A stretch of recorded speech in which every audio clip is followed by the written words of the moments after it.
Olá, amados. Boa noite. Paz do Senhor para todos. Deixa eu ver quem está chegando aqui. Já vejo o irmão Tiago dos Anjos. Seja bem-vindo, irmão Tiago. Paz do Senhor, irmã Aline. Seja muito bem-vinda também. O irmão Rodrigo está aí assistindo no Facebook da sua esposa, a irmã Paola de Oliveira, Admilson. Já vejo a irmã Palmira acenando aqui. Sejam todos muito bem-vindos. Bruno, Admilson. Vamos aguardar aí. Irmã Renata já chegou. Bruno Nazaré, boa noite. Sejam todos bem-vindos. Já vejo o rostinho da irmã Pureza. Irmã Pureza, seja muito bem-vinda. Nós temos 8 pessoas já online. Nós já vamos dar início à nossa aula, nossa matéria segue. Quero tranquilizar você nesse momento quanto ao curso médio em teologia pelo IBAD. Eu quero louvar a Deus por esta bênção que Deus nos concede de poder lecionar a nossa aula via Facebook, via ao vivo. Isso é bênção de Deus e nós precisamos agradecer a Deus. Que bom que nós não estamos sendo prejudicados. Não podemos nos reunir de corpo presente, mas podemos estar juntos por aqui. Irmã Ana Sol já chegou, irmã Paula já chegou. Todos aí sejam bem-vindos mais uma vez. E eu quero tranquilizar você, antes de nós começarmos a nossa aula, quero dizer para você que nós confiamos em Deus. A Bíblia diz que uns confiam em carros, outros confiam em cavalos, mas nós faremos menção do nome do Senhor. O nome do Senhor tem poder, o nome do Senhor é a nossa força. Jeová é a nossa força, é a nossa torre forte. E o nosso esconderijo está em Deus. O momento é caótico, o momento é difícil, mas nós continuaremos confiando no Senhor e fazendo menção do nome de Jesus. O nome de Jesus tem poder para curar, para libertar. E é sobre este nome que nós faremos menção e confiaremos nesses dias. Deixo aqui uma palavra de paz para o teu coração, palavra de confiança, confia no Senhor, faça menção do nome de Cristo nesses dias e Deus vai estar guardando a tua casa, a tua vida, a tua família. Daqui a pouco nós já não teremos mais esse mal assolando a nossa nação e a nossa cidade.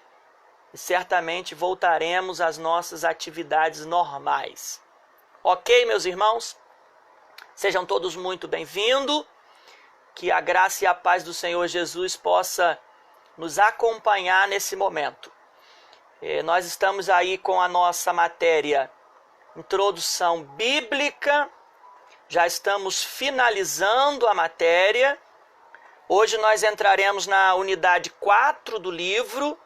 A última unidade do nosso livro. Nosso livro, como vocês bem sabem, ele está dividido em 4 unidades de 5 capítulos cada unidade. Então nós já percorremos aí por 3 capítulos do livro e hoje nós estamos entrando no último capítulo do livro, que é o capítulo que vai falar sobre os manuscritos, as traduções e as atuais questões da Bíblia. Tá? Você que está aí de posse do seu livro, eu quero convidar você para abrir o seu livro na página de número 153, capítulo 1 da unidade 4 do livro, página de número 153, os manuscritos do Antigo Testamento. Nós vamos começar a falar sobre os manuscritos do Antigo Testamento nesse primeiro momento. Deixa eu fazer uma pergunta antes de nós começarmos. Todos estão ouvindo bem? Todos estão me ouvindo de forma boa, perfeita. A imagem está boa para vocês aí. Me dá um feedback. Qualquer problema, seja de áudio, seja de imagem, vocês ponham aí nos comentários para que eu possa verificar o que está acontecendo, tá? Para resolver possíveis problemas que forem surgindo. Outra coisa, dúvidas que forem surgindo, vocês podem mandar tanto aqui nos comentários quanto lá no grupo do WhatsApp, tá? Lá no nosso grupo o IBAD, no WhatsApp. Eu vou dar uma pausa para a gente resolver as possíveis perguntas que forem surgindo, as dúvidas que forem surgindo à medida que a gente for caminhando. Então, daqui a pouco a minha esposa vai me auxiliar aqui. À medida que as perguntas forem surgindo, você pode mandar tanto áudio. Eu acho que fica melhor o áudio lá no WhatsApp, porque daí tem uma compreensão maior da pergunta. E aí eu vou responder as possíveis perguntas, ok? Todos já me deram aqui um feedback de que está tudo bem, tanto o áudio quanto a imagem. Então vamos prosseguir. Bom, pessoal, os manuscritos do Antigo Testamento é o nosso assunto de agora, não é? Antes de nós falarmos sobre os manuscritos do Antigo Testamento propriamente dito, nós precisamos entender o que é manuscrito. Nós estamos caminhando aí na sequência de estudo da disciplina Introdução Bíblica e nós já vimos aqui como a Bíblia foi escrita, em quais materiais, né? E dentro dessas informações nós estudamos a questão da escrita, os idiomas da Bíblia. Nós vimos a canonização da Bíblia, o cânon do Antigo Testamento, o cânon do Novo Testamento, e dentro do livro canonizado nós vimos os livros que não passaram pelo crivo do cânon, então são os livros apócrifos. E dentro dos livros apócrifos nós distinguimos os apócrifos do Antigo e os apócrifos do Novo Testamento. Mas nós também comentamos nas nossas aulas anteriores que os autógrafos, ou seja, os livros que foram escritos diretamente pelos profetas, pelos autores do Antigo Testamento ou até mesmo do Novo Testamento, como os apóstolos que assim o fizeram, esses autógrafos, eles não existem mais, eles não são encontrados, não é possível a gente ter acesso a esse material dado a sua deteriorização, né? Esses materiais, dado a muitos séculos de existência, eles foram se deteriorizando e daí então foi surgindo a necessidade de cópias autênticas que vão passar por um crivo de análise, né? E quando são copiadas, precisam ser copiadas de forma fiel ao texto original, ao texto autêntico, né? Ao texto que é chamado de autógrafo. Autógrafo porque tem a autoria dos autores propriamente dito. Por isso autógrafo, né? Eu me lembro que até comentei com vocês que os autógrafos levam esse nome porque dá a ideia de que é de próprio punho do autor. Então, quando eu sou autor de um livro e eu vou fazer uma dedicatória, eu estou, na verdade, deixando ali o meu autógrafo, a minha assinatura. Então, a ideia desses textos é que eles contêm a assinatura dos autores. Mas esses autógrafos não existem. O que nós temos são cópias fidedignas ao texto original. E essas cópias são, então, chamadas de manuscritos. Então, quando a gente vai falar de manuscrito, a gente está falando, na realidade, das cópias autênticas. As cópias, e em um primeiro momento, cópias originais, porque são as primeiras cópias dos autógrafos, e posteriormente essas cópias vão se aumentando, né? Vão crescendo até que a Bíblia seja toda completa e ela chegue nas nossas mãos como nós a temos hoje. Então, quando a gente fala de manuscrito, a gente fala das cópias que ao longo do tempo foram sendo redigidas por aqueles que nós chamamos de escribas, os que escreveram essas cópias. A palavra manuscrito, ela é a junção de duas palavras latinas. A palavra manus, que é mãos, e a palavra scriptus, que é de escrita ou de escritura. Então, quando nós falamos de manuscrito, nós falamos de escritos à mão. É a ideia de escrituras que foram confeccionadas, que foram escritas, que foram desenhadas, como nós vamos ver ao longo desta matéria, ao longo deste tópico, desenhadas às mãos. Nós temos aquilo que nós chamamos de datilografia, né? Escritos a partir de uma máquina, a partir de máquinas de escrever. Diferente desses escritos, né, que foram escritos por intermédio de uma máquina, de um aparelho de escritura, os manuscritos são escritos feitos à mão. Tá? Então, nós temos duas palavras, manus e scriptus, que então forma a palavra manuscrito. Então, em primeiro momento, nós já temos a etimologia da palavra e aí começamos a compreender o que nós seguiremos a partir de agora. Então, tudo que nós vamos encontrar de material antigo relacionado à Bíblia é chamado de manuscrito.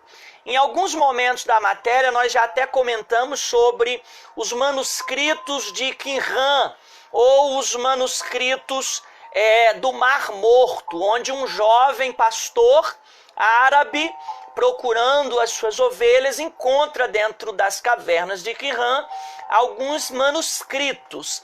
E foi encontrado ali manuscritos do Antigo Testamento, como, por exemplo, um antigo manuscrito do livro de Isaías.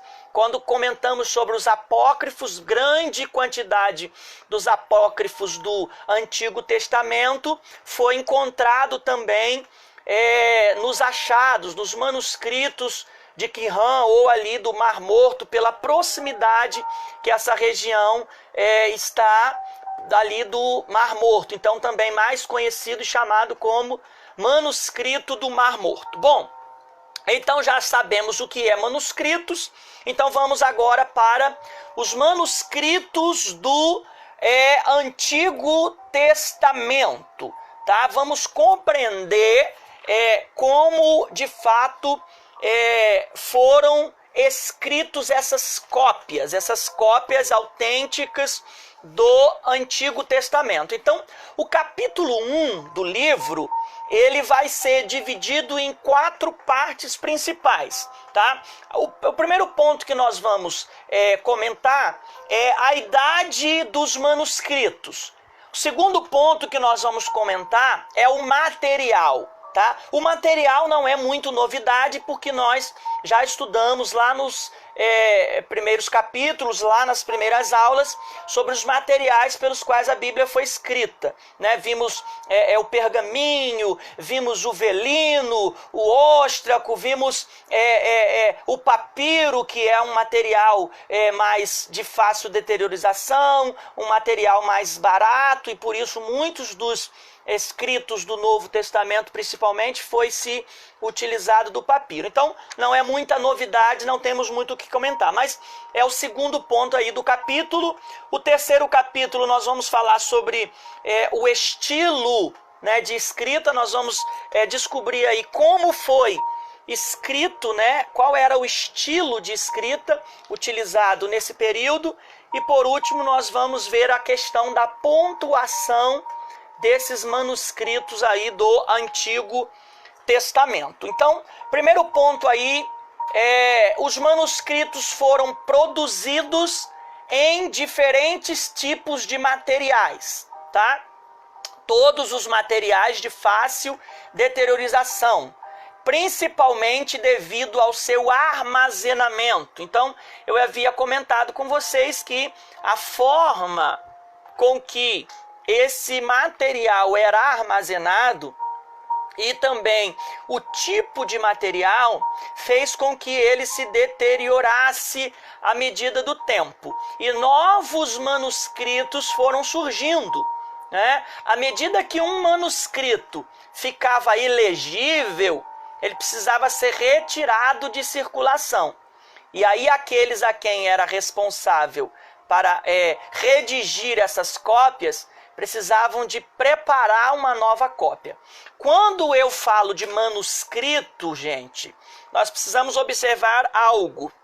Manuscrito diz respeito a um período onde o povo retorna do cativeiro babilônico, tá? Por quê? Porque quando eles voltam do cativeiro babilônico, se faz necessário essas cópias de textos bíblicos, porque vão surgir as famosas sinagogas, onde os judeus eles precisavam se reunir para fazerem a leitura da lei, a leitura da Bíblia, a Bíblia que eles tinham.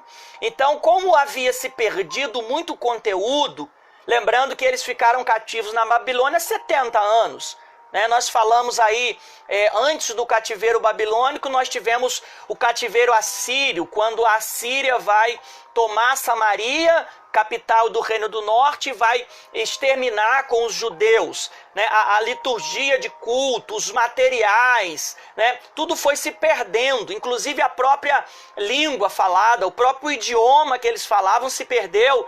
O povo que falava hebraico, eles vão falar agora o aramaico, porque é a língua da Síria, é o idioma da Síria.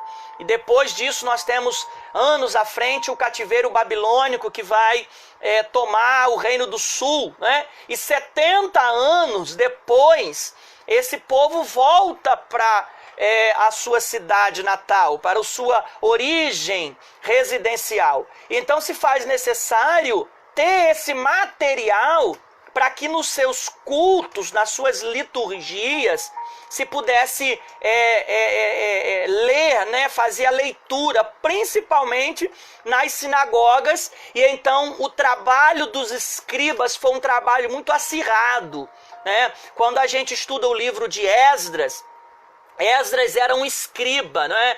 Ele foi alguém responsável por redigir, por também fazer as cópias criteriosas dos textos sagrados, dando então a possibilidade dos judeus voltar ao seu costume de ter acesso ao que é chamado de lei, né? A Bíblia, ou a Tanakh, né? Que é a Bíblia dos judeus, a Bíblia hebraica, né? A Torá, que é a lei, né? Os 5 livros, e a Tanakh, ou Tanaká, que é toda ali a Bíblia dentro daquelas divisões que nós vimos da Bíblia hebraica. Então, esses materiais de fácil deteriorização e o armazenamento fez com que muitos dos manuscritos se perdessem. E agora novos manuscritos precisam ser redigidos, né? Foram feitas muitas cópias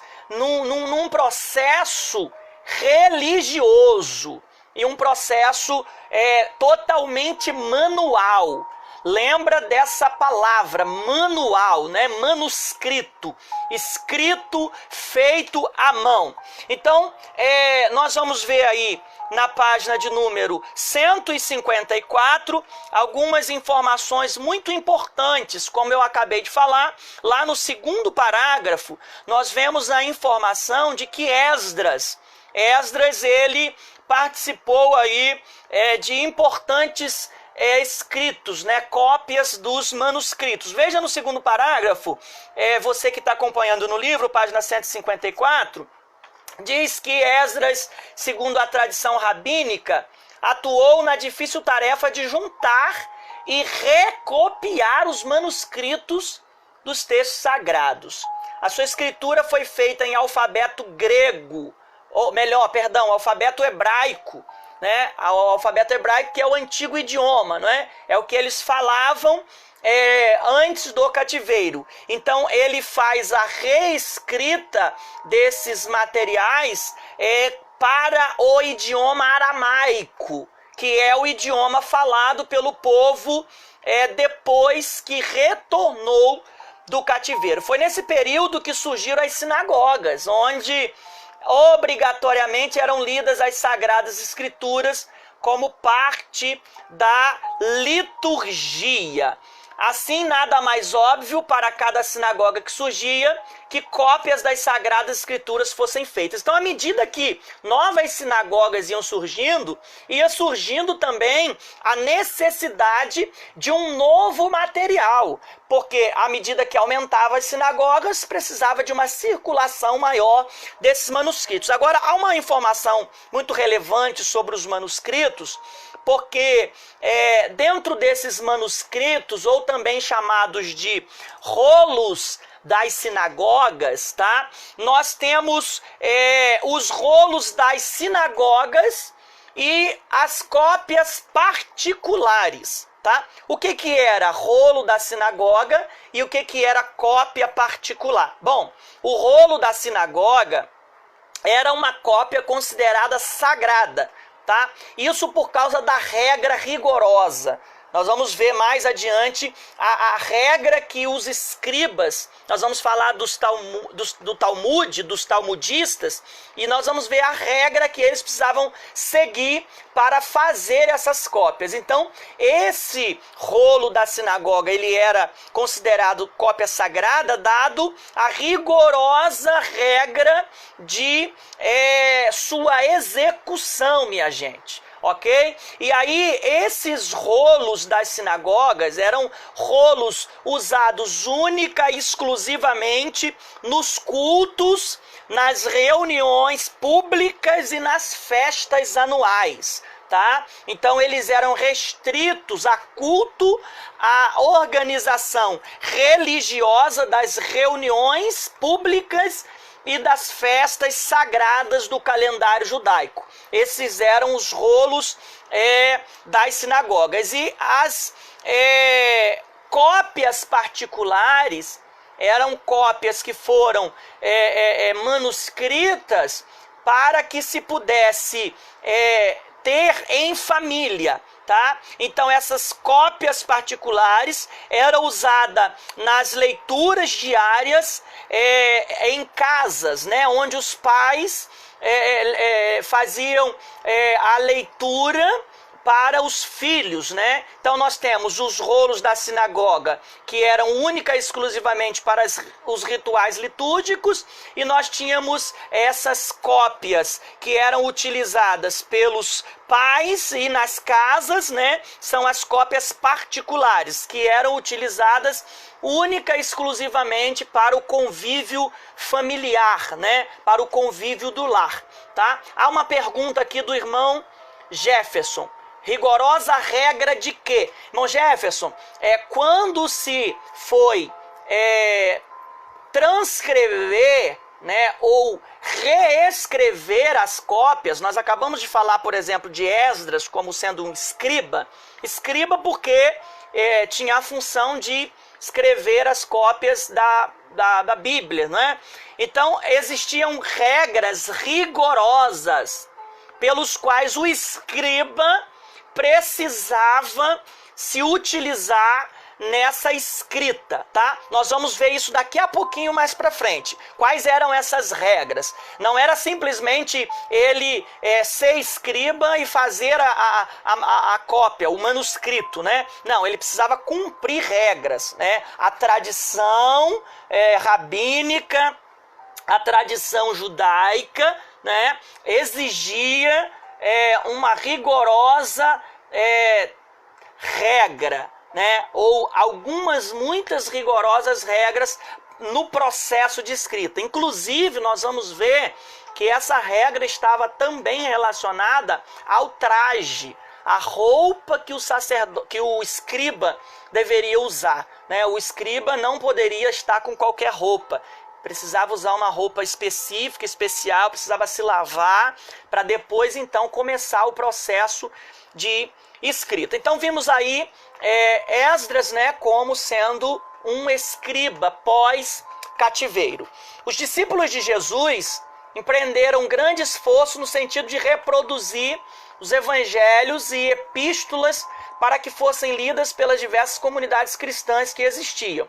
Então, depois do cativeiro babilônico, nós temos aí muitos homens que precisaram participar dessas regras dos manuscritos. Mas quando nós formos ver lá na frente os manuscritos do Novo Testamento, nós vamos ver que os apóstolos de Cristo, os discípulos de Cristo, eles também precisaram empreender um grande esforço no que diz respeito às cópias. Gente, nós só temos a Bíblia que temos hoje e a temos dessa forma porque pessoas se submeteram a grandes esforços, né, para transcrever essas cópias. Volto a reiterar, não temos mais os autógrafos.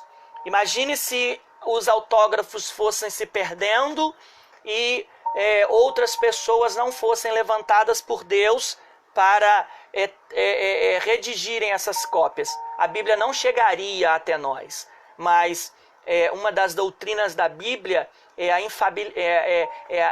infabilidade da Bíblia. A Bíblia é infalível, né? E outro ponto que nós vemos dentro dessa disciplina é que Deus ele tem preservado a Escritura Sagrada. É a doutrina da preservação da Bíblia, né? Deus, de uma forma muito criteriosa, vem preservando ao longo de 1500 anos, até que nós pudéssemos ter a Bíblia que hoje nós temos. Na página ainda 154, vai falar aí no último parágrafo, ou no penúltimo parágrafo. O último parágrafo vai falar sobre os manuscritos de Qumran, ou do Mar Morto, né, em 1947, mas o parágrafo anterior, que é o penúltimo parágrafo, vai dizer que o maior número de cópias mais antigas que a humanidade tem conhecimento, que tem disponível, os manuscritos do Novo Testamento. E no próximo capítulo a gente vai entender por que os manuscritos do Novo Testamento são os manuscritos que mais tem disponíveis, né? Nós vamos ver por que isso. E aí no parágrafo diz que a cópia mais antiga de um texto do Antigo Testamento foi datada em 900 depois de Cristo. Então essa data é importante, tá? Ela foi datada como 900 depois de Cristo, uma cópia mais antiga do que tem-se do Antigo Testamento, tá? Considerando que o Antigo Testamento foi completado em 400 antes de Cristo, então o Antigo Testamento ele é completo, né? A sua composição completa termina no ano 400 antes de Cristo. Nós temos então a cópia mais antiga datada 900 depois de Cristo. Isso significa que o manuscrito ou a cópia de um dos seus textos, né, feito em 900 depois de Cristo, nos dá um intervalo aí de 1300 anos entre o manuscrito e o original. Nós contamos 400 antes de Cristo. Vamos descendo a conta até zerar a nossa numeração. Dali nós contamos de 0 até 900. Então soma-se 900 anos, que é depois de Cristo, quando tem essa cópia antiga, da sua data original. 1300 anos entre a original e a cópia. É um tempo expressivo, é um tempo a se considerar. E essas cópias perdendo por conta desse muito tempo e por conta do material, né, que foi se perdendo aí ao longo do tempo. Agora nós vamos então passar para a idade dos manuscritos, né, já que nós comentamos aí sobre esse número de 1300 anos entre o original e a cópia, né? Você vê, o Antigo Testamento se completa 400 depois de Cristo, né? Que é aquele período ali onde fecha o ciclo em que Deus não se manifesta por profeta, e é o período interbíblico, né? Dali para frente vão surgir os apócrifos, até que surge o Novo Testamento, surge João Batista já como precursor de Cristo, pregando o Cristo que já está entre o povo. Então nós vamos ver a partir de agora a idade, né? A idade dos manuscritos do Antigo Testamento. Alguns critérios importantes, né, que nós vamos observar concernente à idade do manuscrito. A análise da espécie do material empregado na redação é o primeiro critério a ser analisado. Não se tem como saber a idade dos manuscritos se a gente não analisar o material empregado, né? E aí a gente vai perceber que a partir do material empregado, conseguimos de alguma forma chegar a uma idade próxima, tá? Porque já temos aí uma base dos materiais que foram utilizados, né? E aí nós vamos ver que, à medida que formos conhecendo o material, a gente consegue mais ou menos a partir do material. Então esse é o primeiro ponto, né? A análise do material utilizado na redação. O segundo ponto é o estilo de escrita.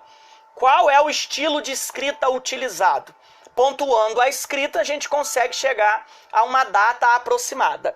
Depois nós temos a forma de pontuação e a apresentação do texto. Então são critérios que nós vamos utilizar para chegar a uma idade próxima do manuscrito. Primeiro é o tipo de material, segundo é o estilo de escrita, e nós vamos falar sobre eles, e a forma de pontuação e a apresentação do texto. Veja aí na página 155 do livro o que diz o 1.2.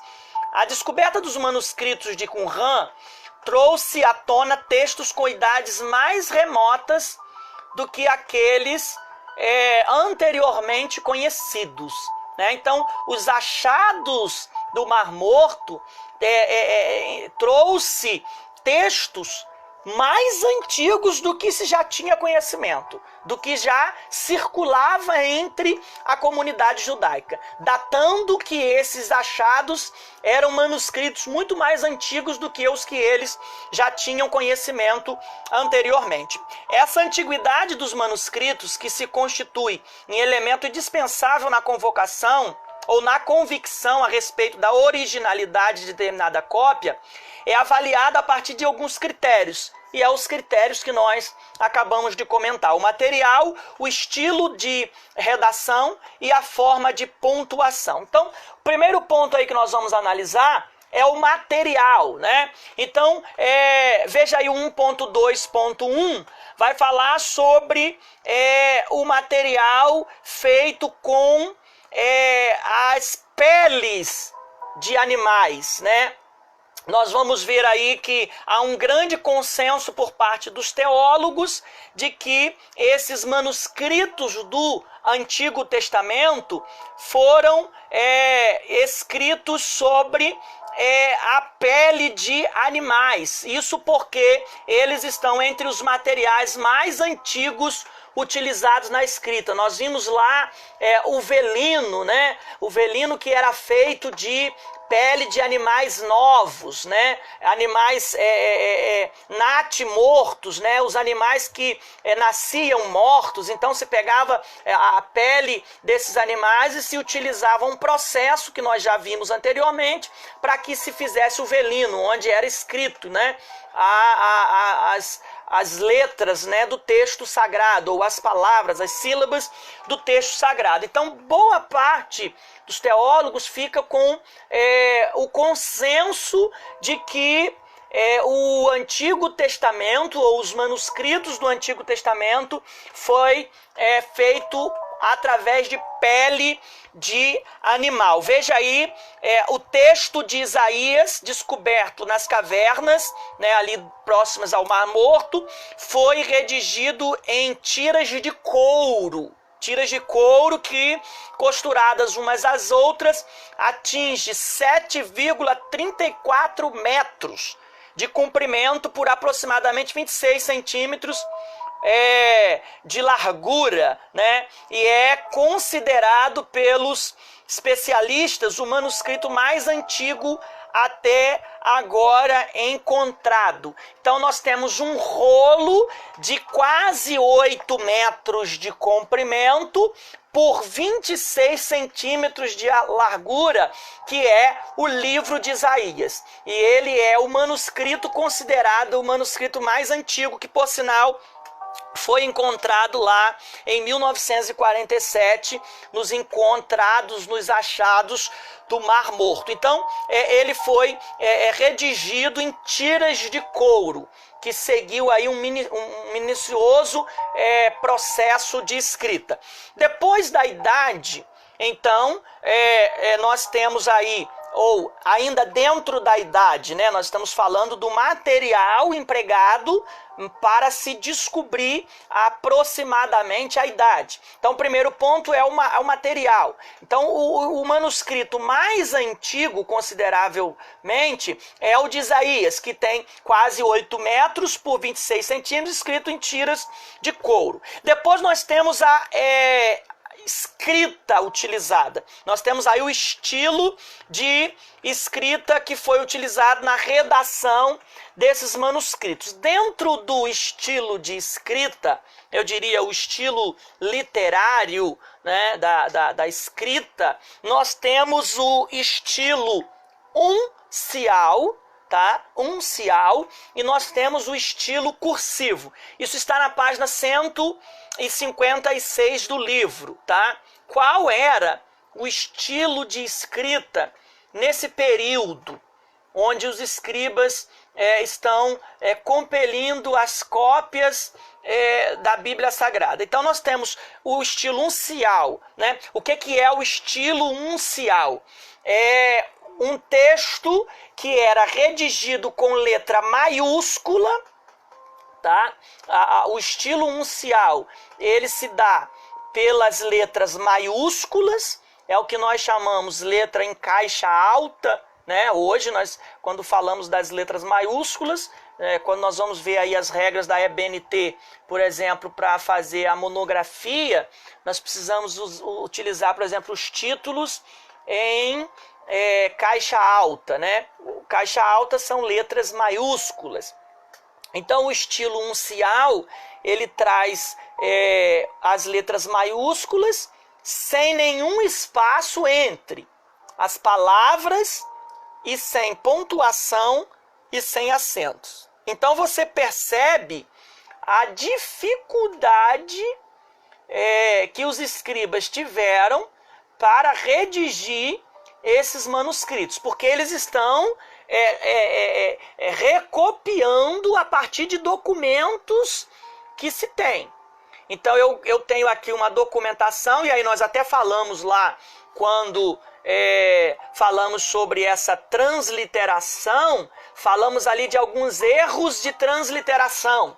Alguém vai lembrar disso aí, né? Quando até eu comentei sobre títulos, né? O que nós chamamos hoje de epígrafe do texto. Então, houve alguns erros, como quando nós comentamos lá de Salomão, né? Em um texto fala de 4.000 animais, em um outro texto fala de 40.000 animais. Isso é o quê? É um erro de transliteração. Por quê? Pode ser que esteja apagado, o escriba chegasse a uma exatidão do número, né? Pode ter sumido um número, ou pode estar meio obscuro. Então houve aí esse erro de transliteração. Claro que já comentamos isso, não altera o conteúdo, o teor, porque a palavra de Deus é divinamente inspirada, tá? Mas aí você percebe a dificuldade dos escribas quando dos seus reescritos, né? Porque eles têm que transcrever, e a escrita antiga, ela é uncial. São textos com letras maiúsculas, mas textos que não têm espaço entre as palavras. e não há pontuação e nem acentos. Então eu vou escrever, por exemplo, o amor de Deus, né? Então eu tenho o espaço amor espaço de espaço Deus. A escrita uncial, ela vai vir toda em caixa alta, toda em letra maiúscula e todas as palavras juntas. O amor de Deus, isso tudo junto, tudo unificado.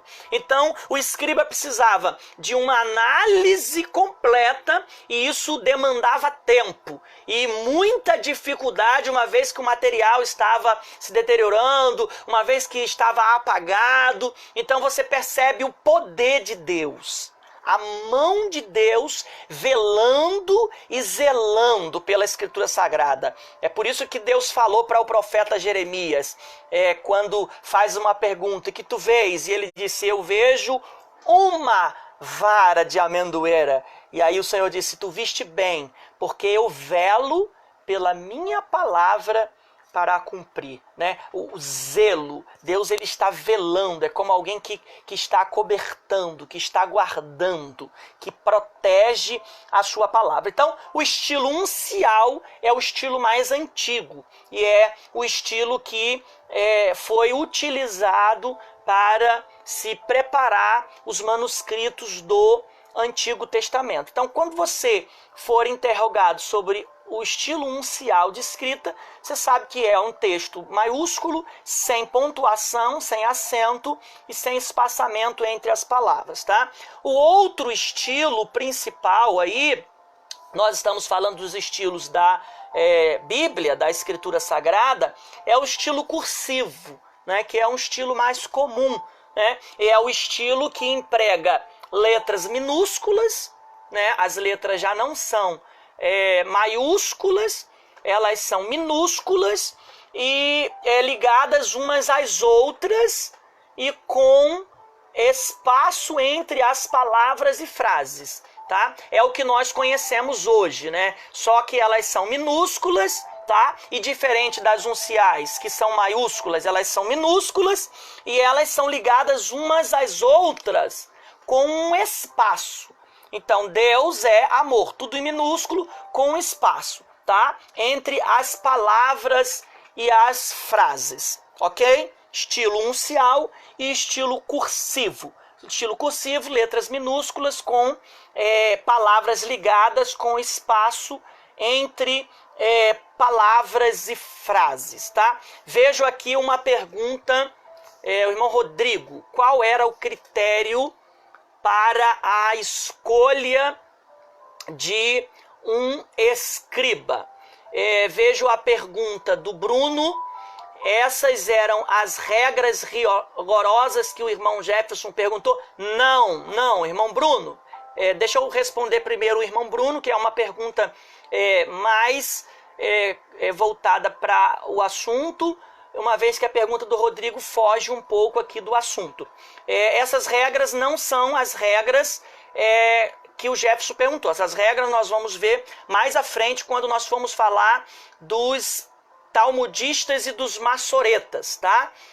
Não falei de regra, eu falei de estilo de escrita. A escrita uncial é a escrita mais antiga, é a escrita primária. E depois, então, nós temos o estilo cursivo, que vem depois do uncial. E o estilo cursivo vai facilitar um pouco a cópia desses manuscritos. Não chegamos nas regras ainda. As regras falaremos quando falarmos do período talmudista e o período maçorético. Irmão Rodrigo, o critério para a escolha de um escriba. Nós vamos comentar mais adiante acerca desse assunto, tá? Mas quando falamos do escriba, nós falamos de uma classe profissional, tá? Então os escribas eram profissionais, homens que participavam, na verdade, de uma junção rabínica, né? Os escribas eram rabinos e estudiosos da Bíblia, né? Estudiosos da Bíblia que se dedicavam, né, a transcrever esse material. Isso é um assunto profissional. Os escribas, eles se profissionalizavam, tá, nessa área. Numa outra oportunidade aqui a gente pode comentar sobre critérios, né, sobre como se chegava a ser um escriba. Mas de antemão eu quero só esclarecer o irmão que o escriba ele era profissional. Tá? Eram profissionais, era uma classe de profissional que cuidava das escrituras, né? E é claro que, de alguma forma, levantados por Deus, né?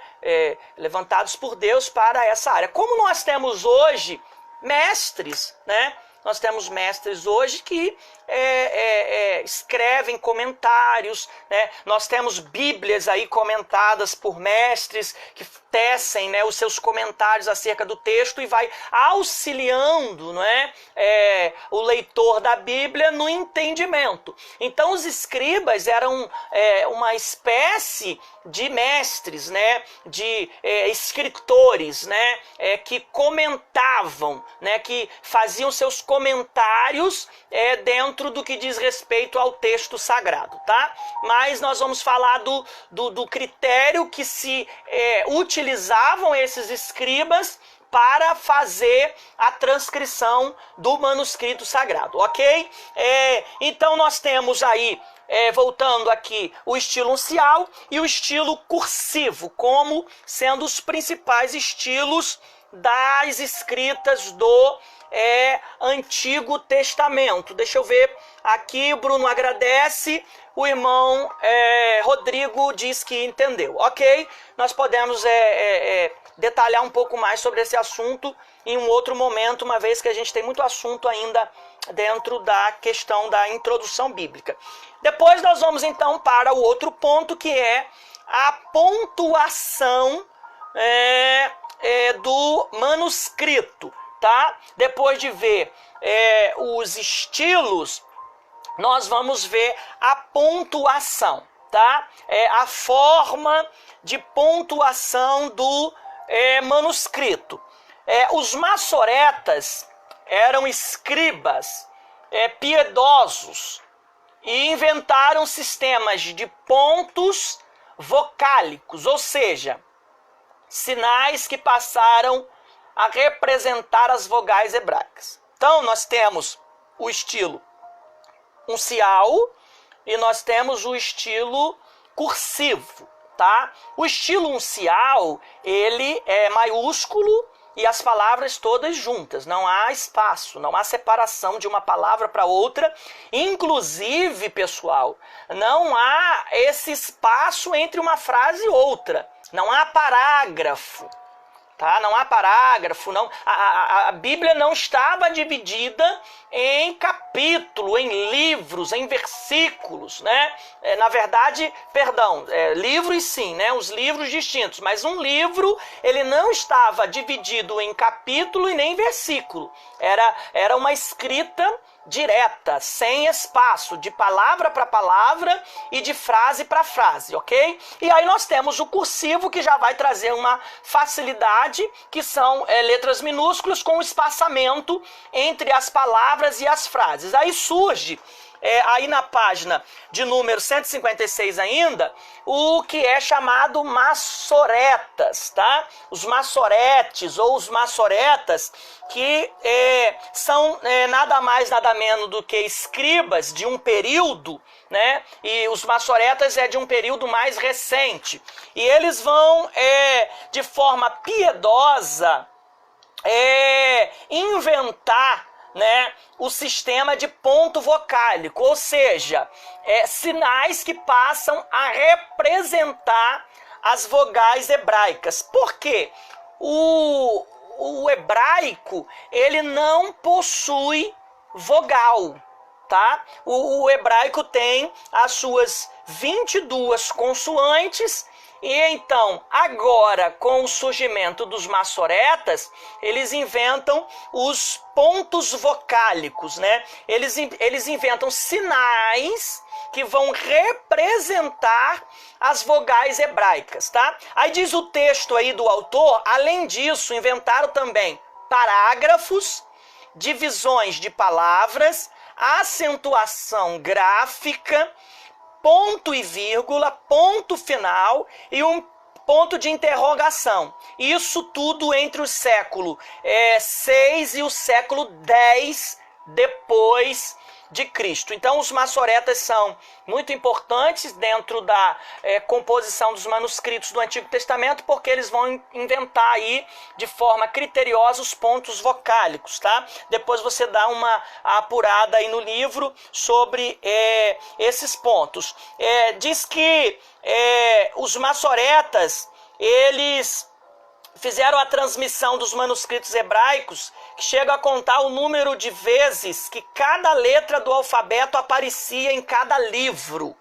Assinalavam a letra que conscientemente ficava no centro do Pentateuco. Olá, voltamos aqui, houve uma interrupção aqui. Perdão, houve uma interrupção aqui na conexão, mas já retornamos. Então você percebe que os maçoretas têm aí uma grande importância na participação dos manuscritos da Bíblia no Antigo Testamento, tá? Dos manuscritos do Antigo Testamento. Eles vão inventar parágrafos, divisão de palavras, acentuação gráfica, vírgula, ponto e vírgula, ponto final, ponto de interrogação, nos séculos 6 e 10 depois de Cristo, facilitando então a escrita e por sua vez a leitura.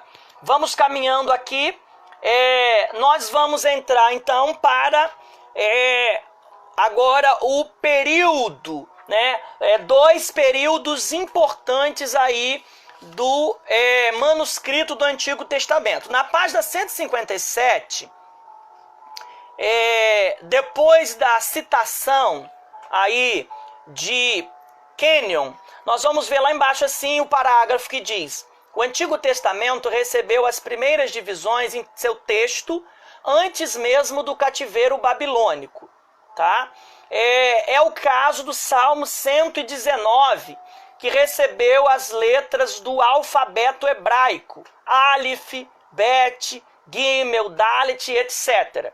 Então, o Antigo Testamento, antes mesmo do cativeiro babilônico, em alguma parte, já tinha recebido algumas divisões, tá? Em versículos ou em versos, o que vai ser de uma forma mais apurada depois do cativeiro babilônico, mas antes já se haviam algumas divisões. E aí o autor aqui comenta sobre o Salmo de número 119. Ele diz: como limite demarcatório de porções, fazendo a separação do Salmo em grupo de 8 versículos.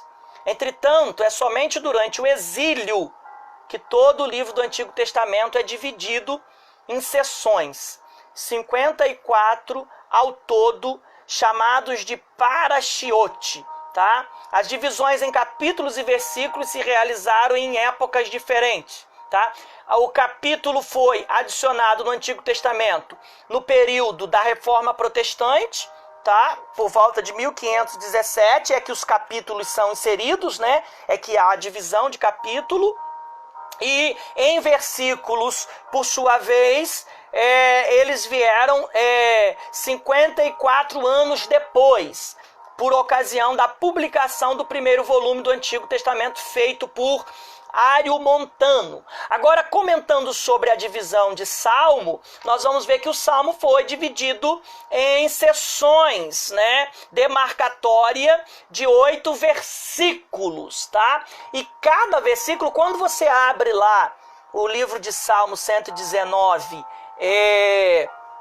em algumas Bíblias mais antigas, versões mais antigas, você vai encontrar lá em cada 8 versículos vai aparecer uma palavrinha, tá? Isso aqui é a título de informação, tá? Então, lá em Salmos 119, o primeiro versículo, antes de começar o versículo, vai aparecer a palavrinha Aleph. Deixa eu falar uma coisa para você, minha gente. Aleph não é o nome do autor daqueles versículos. E aí você vai seguir o versículo de número 9 do livro de Salmos 119. Antes de iniciar o versículo de número 9, vai aparecer lá o Bet, tá? Bet não é o autor daqueles versículos, tá? Quem é o autor do Salmo de número 119? Provavelmente Davi, tá? Deixa eu tomar uma água aqui, só um minuto.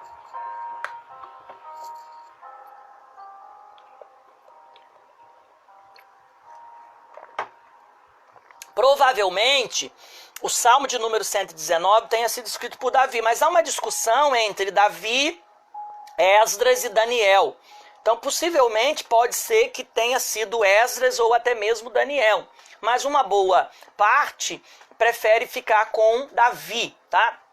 Então, Davi pode ser o autor de Salmo 119, assim como Esdras ou Daniel também, ou algumas partes Davi, outras Daniel, e assim sucessivamente. Então, aquelas palavrinhas que aparecem ali, na verdade, são as letras do alfabeto hebraico. Isso é um salmo literário, tá? É um salmo que eles, para recitarem pós o cativeiro, ou até mesmo durante o cativeiro, ele foi dividido em seções de 8, e era preciso se gravar a inicial do alfabeto hebraico. Uma vez que se gravava a inicial do alfabeto hebraico, você tinha uma fácil adaptação de todos os versos. Então, quando se falava o Salmo de número 119, a porção Aleph, aí todo mundo já tinha em mente qual era a porção Aleph. Vamos recitar a porção Gimel. Todo mundo já tinha decorado, isso era para que facilitasse a decoração do salmo, tá? Depois aí, então, período da produção dos manuscritos do Antigo Testamento, tá? Nós vimos a idade, vimos as formas, né, de escrita, vimos o material. Agora nós vamos ver o período. Qual é o período que o povo estava vivendo quando da produção desses manuscritos? Nós temos aqui 2 principais e grandes períodos, tá? Nós temos o período talmudista. Se você acompanha no livro, eu estou na página 158. Hoje eu estou mais preso ao livro, porque como nós não temos aquela interação, né, presencial, aquele contato presencial, eu prefiro ficar mais acompanhando o livro, porque a gente tem uma precisão maior do assunto, né? Quando a gente está na sala presencial, a gente fica mais solto, né? Mas aqui, mediante a tela, a gente fica um pouco mais restrito, porque não tem esse contato direto com vocês, né? Não conseguimos ter esse diálogo mais preciso. Então, eu estou seguindo aqui de forma minuciosa e criteriosa o assunto do livro. Então, nós temos na página 158 o período talmudista, tá? O período talmudista é o período que vai do ano 300 ao ano 500, tá? Depois de Cristo. Nós estamos falando de um período depois de Cristo. O que é Talmud, tá? O que é Talmud e o que é período talmudista? O Talmud é um termo de origem hebraica que significa aprender, estudar, tá? É uma coletânea de preceitos rabínicos, decisões legais e comentários a respeito da legislação mosaica.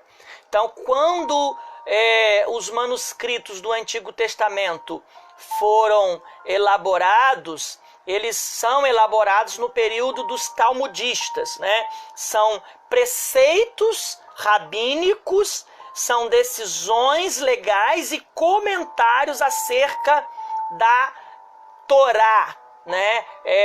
O que para nós, os cristãos protestantes, é chamado de Pentateuco, né, a lei mosaica, a divisão da Bíblia que temos e chamamos de lei mosaica. Esse período vai de 300 a 500 anos antes de Cristo. Na verdade, eu quero ratificar porque eu falei depois, né? Antes de Cristo, tá? O período do Talmud vai 300 a 500 antes de Cristo, tá? Veja aí no livro, uma vez que nesse espaço de tempo foram produzidos manuscritos que foram utilizados em todas as sinagogas existentes, cuidadosamente produzidos pelos talmudistas, como eram chamados os escribas desse período. Os manuscritos eram copiados seguindo um sistema bem intricado de transição ou de transcrição, a começar pelos parâmetros, ou seja, pelas vestes. E aqui nós vamos entrar nas regras, tá?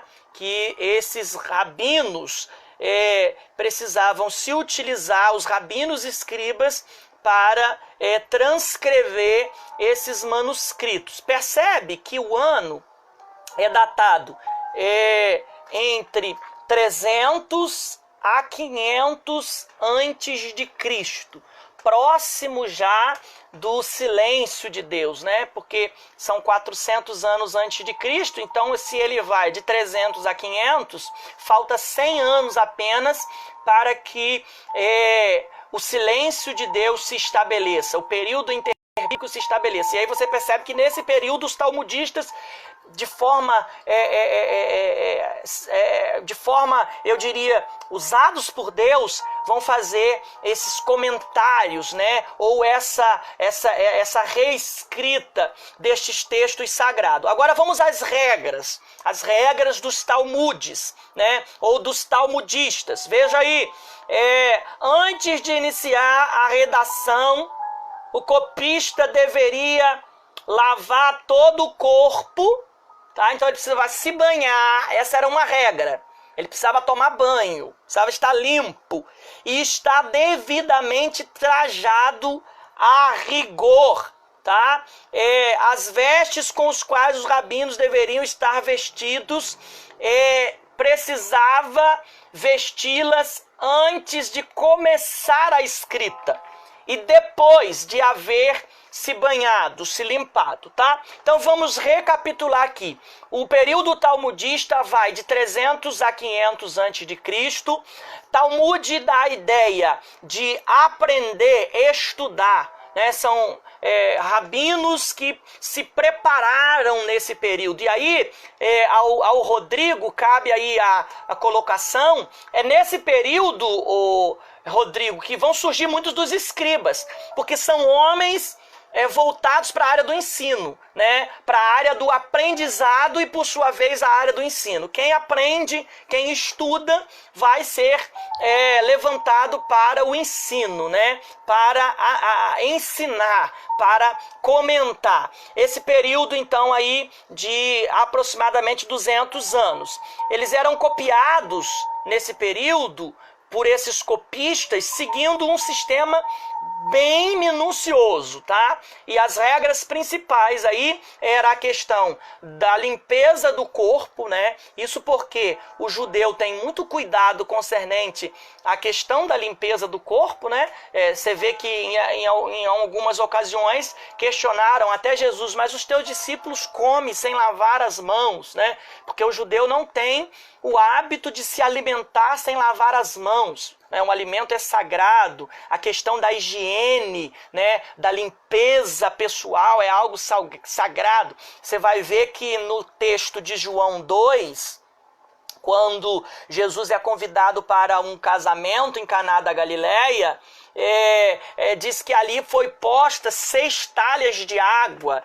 Para o quê? A purificação dos judeus, né? Os judeus tinham essa preocupação quanto à limpeza do corpo, né? A purificação do corpo por intermédio da água. É por isso que Jesus disse que ele é a água viva, né? E é por isso que Jesus disse: vós já estáis limpo pela palavra de Deus, porque o judeu acredita que a limpeza exterior, né, que a limpeza da alma vem por intermédio da limpeza, da lavagem da água. Jesus diz, olha, de nada adianta lavar com a água o corpo se a tua alma está suja do pecado. Então eu sou a água viva, né?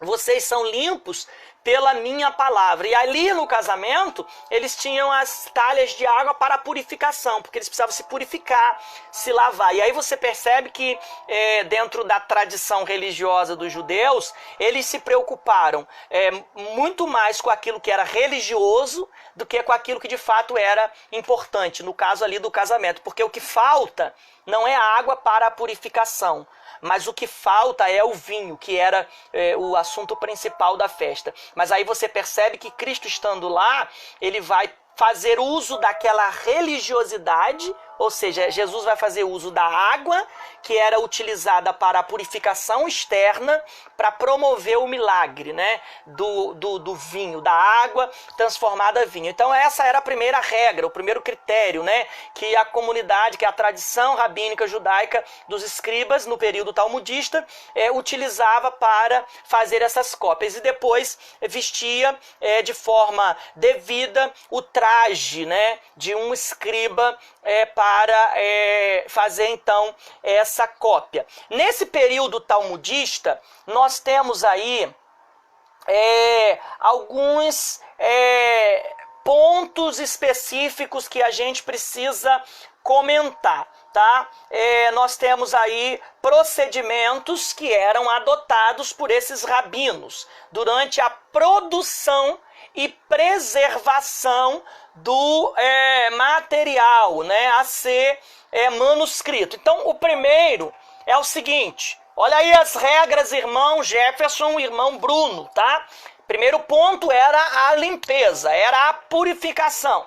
Segundo ponto era estar vestido, trajando veste aí a rigor. E aí entra então as regras, os textos escritos em peles de animais. As peles deveriam ser presas por meio de barbante, igualmente feito de pele de animal puro. Tá? Então eles iam escrever nas peles de animais que estavam presos a barbantes das peles produzidas pelo mesmo material. Tá? Esses barbantes eram produzidos das peles do mesmo animal. E eram os animais consideravelmente puros pela religião judaica. Não era qualquer pele de animal. Tá? Tinha que ser pele do animal considerado puro. O segundo ponto é que a pele tinha que estar presa em barbantes feitos de animais puros, tá? Então, é o que vai, na verdade, formar os grandes rolos, né? Ou os grandes pergaminhos, conhecidos assim dentro desta nomenclatura. O terceiro ponto é que o manuscrito era exclusivo para uso nas sinagogas. Eu estou na página 158 do livro, tá? Os manuscritos religiosamente produzidos por um rabino judeu deveriam ser utilizados somente nas sinagogas. Em quarto lugar, é o número de colunas e linhas exatos, tá? Veja aí, o manuscrito ou o pergaminho devia conter um determinado número de coluna em toda a sua extensão, tá? Tinha uma determinada numeração de coluna em toda a sua extensão, sendo que a coluna, ou cada coluna, da exata largura de 30 letras, tá? Eram colunas com largura de 30 letras aproximadamente. Não podia ter menos que 48 e nem mais que 60 linhas, tá? Então, colunas entre 48 e 60 linhas. Essas colunas deveriam seguir o padrão máximo de largura de 30 letras. Olha os detalhes, olha as regras. Em quinto lugar, nós temos as letras dentro da extensão exata. Eu pontuei aqui no livro. Antes de começar a escrever, deveriam traçar todas as linhas necessárias na cópia, pois se por alguma razão qualquer palavra ou letra ficasse fora da extensão delineada, tal cópia era descartada. Essa cópia não servia, então precisava fazer uma nova cópia.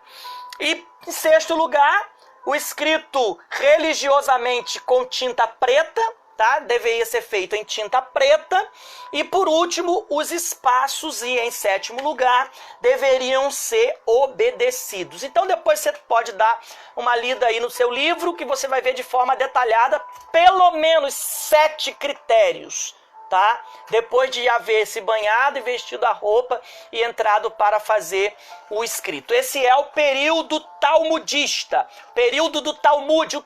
Os talmudistas eram, na verdade, doutores da lei, homens entendidos na lei mosaica. E dado a esse entendimento, eles faziam seus manuscritos e teciam comentários. Como eu já falei, nós temos comentários bíblicos, né? Vários comentários bíblicos. Nós temos bíblias comentadas, né? Nós temos a Bíblia pentecostal, que tem ali um comentarista. Nós temos a Bíblia apologética. Nós temos a Bíblia de aplicação pessoal. Muitas Bíblias comentadas. Então, esses talmudistas eram, na verdade, escribas, eram doutores da lei que faziam os manuscritos e, dentro desses critérios, para que a cópia fosse legitimada pela tradição judaica, na verdade, também teciam ali os seus comentários, tá? Depois nós vamos agora, então, para o período massorético. Já até comentamos sobre as regras, né? As criações dos massoretas, como ponto e vírgula, ponto de interrogação, parágrafo. Agora vamos ver esse período. O período talmudista é de 300 a 500 a.C., tá? O período massorético, ele já é depois de Cristo. Deixa eu ver aqui, há uma pergunta.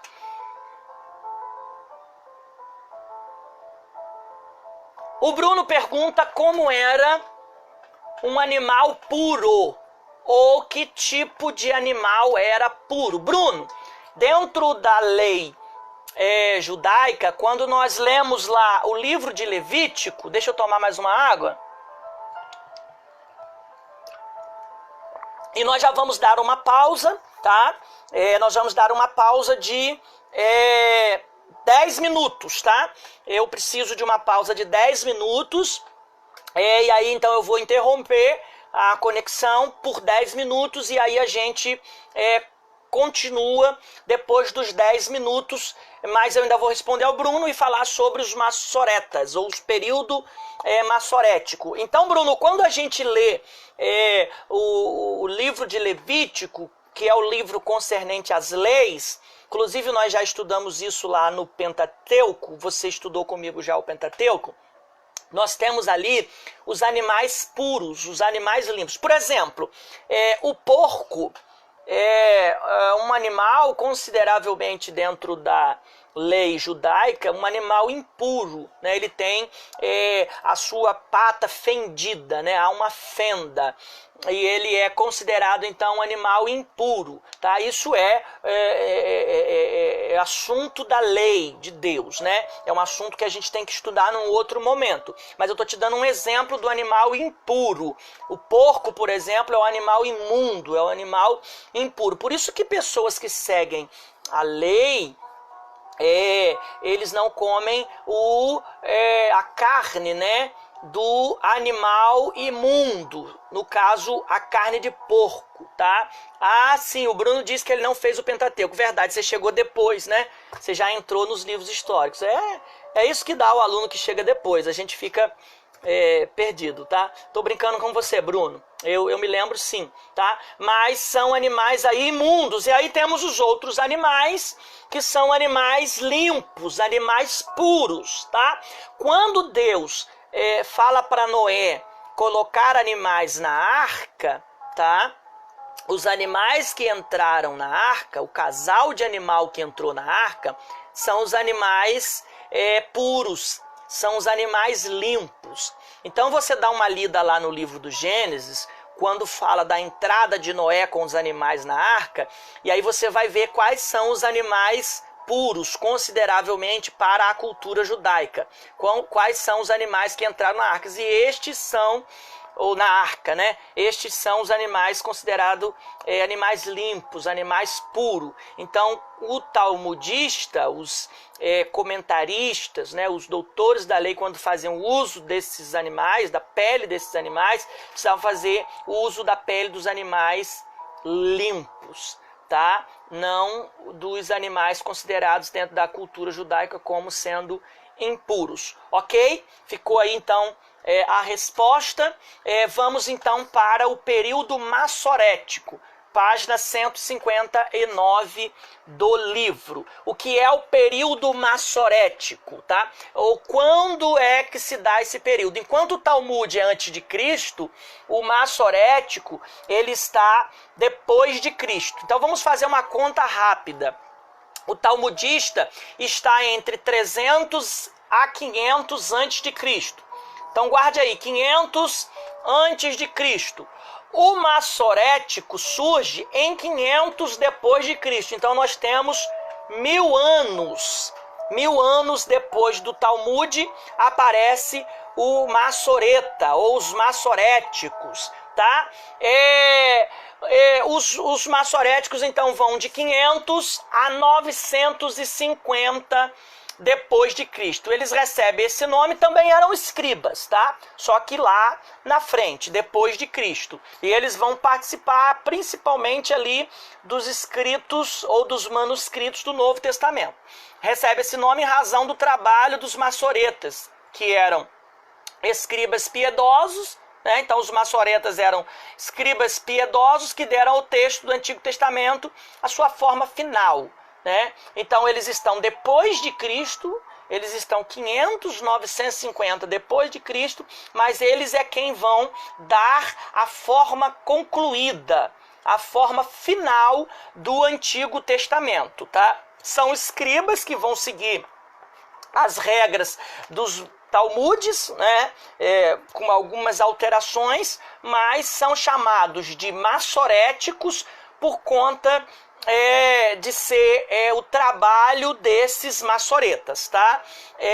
Nesse período ocorre uma grande mudança nos critérios, tá, dos manuscritos, facilitando-o se comparado lá ao período do talmudista, tá? Então há o segmento de algumas regras dos talmudistas, mas houve uma grande inovação, uma grande mudança, tá? E aí nós vamos ver isso a partir de agora. O período massorético contribuiu para o fornecimento dos mais fiéis manuscritos do que temos conhecimento.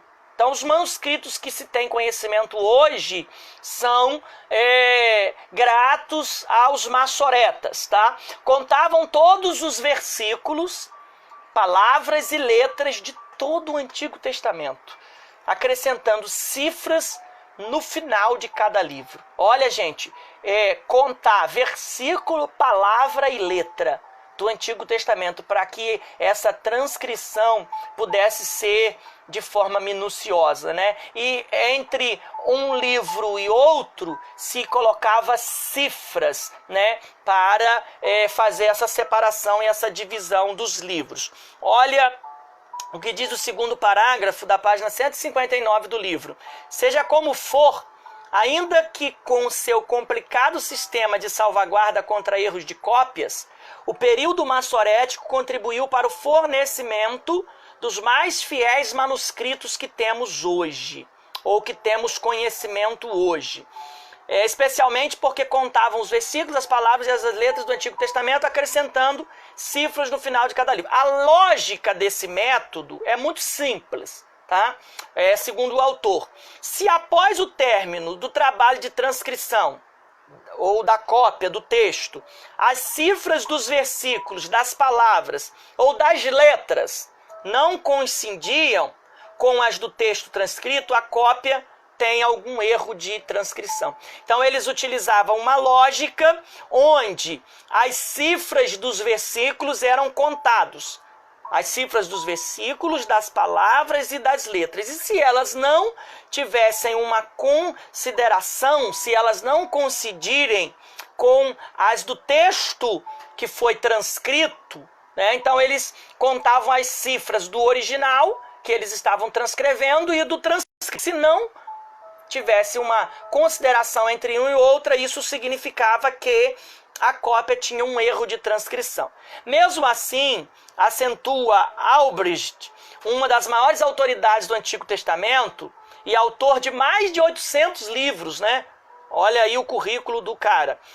E artigos sobre o assunto, podemos ter plena certeza que o texto do Antigo Testamento tem sido preservado com uma exatidão, talvez sem paralelos entre quaisquer outra literatura do Oriente Próximo. Quanto à contribuição desses escribas dedicados e zelosos pela Escritura, Bentes e Champlin afirma que, olha isso porque é importante, os maçoretas eram escribas e mestres dentro da cultura rabínica judaica piedoso, cujo piedoso intuito era o de preservar inalterado o texto da Bíblia hebraica. Então, tem aí uma grande importância esse período maçorético, ou os escribas maçoretas que minuciosamente transcreveram aí e concluíram o Antigo Testamento como nós o temos hoje. E assim a gente fecha aqui o capítulo 1, falando sobre o manuscrito do Antigo Testamento, e agora vamos dar uma pausa para o próximo assunto. Daqui 10 minutos a gente vai retornar, e aí a gente entra no capítulo 2, que vai ser um capítulo mais breve, mais rápido. Então vou dar uma pausa para você, de repente, tomar uma água, ir ao banheiro, e para que eu possa descansar também, né? A gente acaba desgastando um pouquinho, mas eu quero dizer que eu estou alegre por poder ter esse meio para transmitir a nossa aula e para que você também possa, de alguma forma, interagir. Nesse período de intervalo, se tiver alguma pergunta dentro do assunto, tá, concernente ao que nós estamos falando, você pode mandar no grupo do WhatsApp, que eu vou dar uma lida, e já já a gente volta para responder. Ok? Me dá um feedback aí, tá tudo bem? Todos estão ouvindo bem? Paulo Aquino, muito boa aula. Jefferson, perfeito. Eu vou aproveitar para fazer a chamada antes do intervalo, tá? Vou fazer a chamada de vocês aqui. Eu vejo que parece-me que o Adilson não está presente, não é? Não vi manifestação do Adilson. Admilson tá por aí?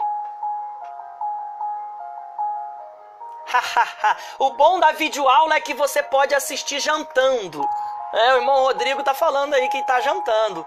Rapaz, que bênção. Tô a fim de jantar, hein? O problema do professor fazer videoaula é que a esposa não faz a janta, porque a esposa tá assistindo a videoaula, né? Então não tem janta. A esposa tem que fazer videoaula antes. Porque não tem janta para o professor. Irmão Admilson está por aí. Vi que o Admilson estava presente. Irmã Adriana está presente. Alessandro Borges está aí. Aline Cariús está. Ana Sol. Sei que o irmão André está. Irmã Regina, Aparecida Regina. Hoje não temos o lanche da irmã Renata. Pois é, o Bruno acabou de jantar. Todo mundo lanchado, todo mundo... Pois é, sempre o professor não tem o seu lanche. Estou fazendo a chamada. Aparecida Regina, Arminda, Bruno, Cláudia não está, Denilson não viu, Denilson está aí.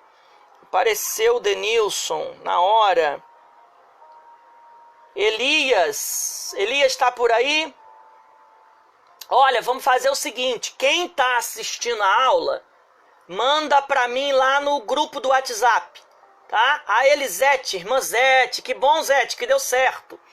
Manda para mim no grupo do WhatsApp você que está participando, tá? Veja aqui que tem 23 pessoas assistindo. Veja que tem 23 pessoas assistindo. Manda para mim lá no Zap. Paulo Aquino está presente. Eu vou dar uma pausa, tá? Vou dar uma pausa para ver se como alguma coisa, tá? Já que não tem o lanchinho da irmã Renata. O Admilson disse que está presente. Giovanni está presente. Olha, são 8h30, tá? 8h40, no máximo 8h45, a gente está retornando para o capítulo de número 2, manuscritos do Novo Testamento, tá? Um beijo, até já. Daqui 10, 15 minutinhos a gente volta.